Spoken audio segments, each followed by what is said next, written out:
Pourquoi Vinicius doit gagner ce ballon d'or? Bonjour à tous les amis, j'espère que vous allez bien et aujourd'hui nous allons voir ensemble la saison exceptionnelle mais aussi l'histoire de ce grand joueur qu'est Vinicius. C'est parti. Tout d'abord pour commencer on va un peu faire l'historique de sa saison. Donc, Bellingham arrive, Carlo Ancelotti change de système et Vinicius passe dans un rôle un peu plus axial, un rôle d'ailier buteur. Donc son début de saison est assez compliqué parce qu'il met du temps à s'adapter à son nouveau poste. Mais il finit vite par marquer des points, marquer des buts et à être bon dans le jeu. Malheureusement, il se blesse, une blessure musculaire à la cuisse, je crois, et on ne le voit pas pendant un mois. Il revient de sa blessure, il marque directement contre Naples, mais on sent que c'est quand même compliqué. Il fait quelques mauvais matchs, notamment le Classico contre le Barça. Il est un peu critiqué, mais ensuite il revient très bien et il montre vraiment de très belles choses sur le terrain. Et on voit que c'est lui le leader au Real. Quand il est sur le terrain et qu'il est en forme, c'est pas Bellingham, c'est Vinicius le leader. Malheureusement, en trêve internationale, il se reblesse et on ne le voit pas pendant quasiment 2 mois. En janvier, il revient contre le Barça, Classico, triplé, monstrueux. Et à partir de janvier 2024, c'est là qu'on voit Vinicius Prime, on va dire, comment ça. Même si je pense qu'il n'est pas à son prime, il peut encore progresser. Car ce joueur ne cesse de progresser et devient de plus en plus fort. En Liga, il marque de plus en plus de buts.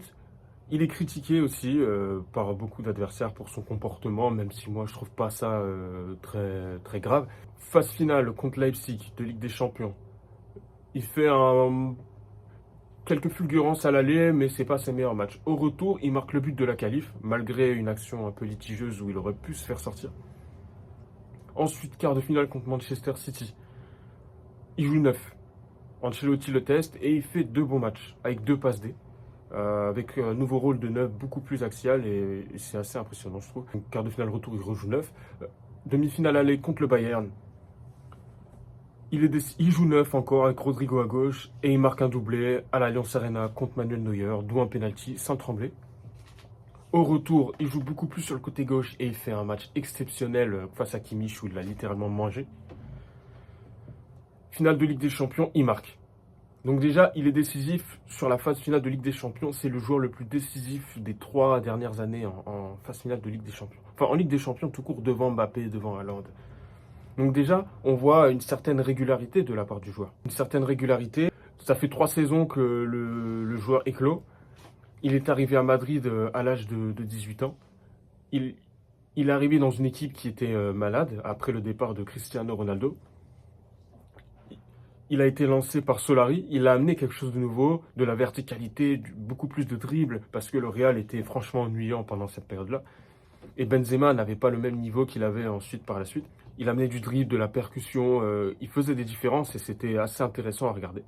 Malgré le fait qu'il était brouillon sur le dernier geste et qu'il faisait souvent les mauvais choix.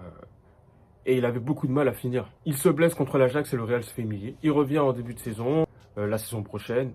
Il fait une saison compliquée, mais il est titulaire devant Eden Hazard parce qu'Hazard est tout le temps à l'infirmerie. Mine de rien, je trouve qu'il y avait quand même une petite progression sous Zidane. Et ensuite, tu as Ancelotti.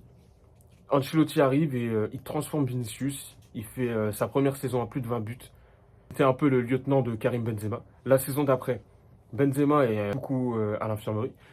Et donc c'est Vinicius qui prend le leadership de l'attaque. C'est vraiment lui le numéro 1 offensif. Benzema part et là, le Real lui donne le numéro 7 en guise de récompense et de lui dire maintenant c'est toi le patron, à toi de jouer. Il assume pleinement ce rôle-là, à part pendant ses blessures, mais là on n'y pouvait rien. Puis surtout Vinicius, c'est quelqu'un qui est sérieux, qui est travailleur. Donc voilà, malheureusement c'est des choses qui arrivent. Et vous savez, moi Vinicius, vraiment c'est un joueur que j'aime comme mon fils.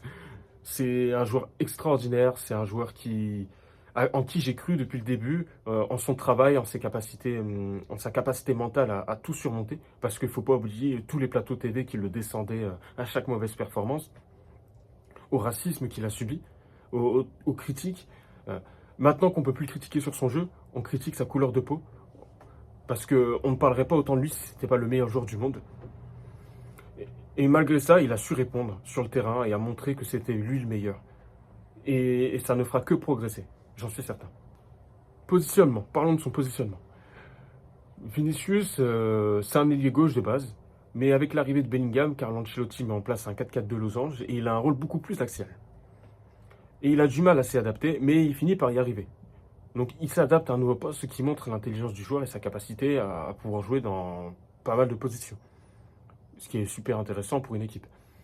Ensuite, on remarque pendant la saison qu'il dézone beaucoup côté gauche, il joue beaucoup sur l'aile. Et puis contre City, Manchester City, Ancelotti sent que Rodrigo est bien meilleur à gauche et que Vinicius est capable de jouer dans l'axe. Donc Vinicius joue neuf, il joue neuf clairement, et il est très bon. Moi je trouve que dans le jeu il est vraiment bon. Donc tu as un joueur qui est capable de jouer ailier buteur et neuf, et qui dézone beaucoup. Donc on a un joueur intelligent qui bouge beaucoup, ce qui est assez dangereux pour ses adversaires. Sa capacité de dribble et son talent qui est juste extraordinaire. Demandez à Kimmich. Et on a un joueur vraiment que je juge incroyable et on ne se rend pas compte. La régularité chez un joueur pro, c'est ce qui m'impressionne le plus pour moi. En conclusion, pour moi, Vinicius, par rapport à l'évolution du joueur, sa capacité à être régulier dans les grands moments, il répond toujours présent dans les grands matchs. Euh, Sa capacité mentale à assumer cette responsabilité de leader, à porter le Real Madrid dans les moments importants, à surmonter les critiques qu'il a eues, sa progression qui est juste dingue. Voilà, c'est le Ballon d'Or aussi, ça se juge aussi sur des années. Et c'est pour ça que pour moi, il est devenu le meilleur joueur du monde à travers un travail qui est juste admirable. Et quand on regarde l'histoire du joueur, peu importe ce qui se passera à l'Euro, à la Copa, même si je pense qu'il ne décevra pas, c'est lui qui doit gagner.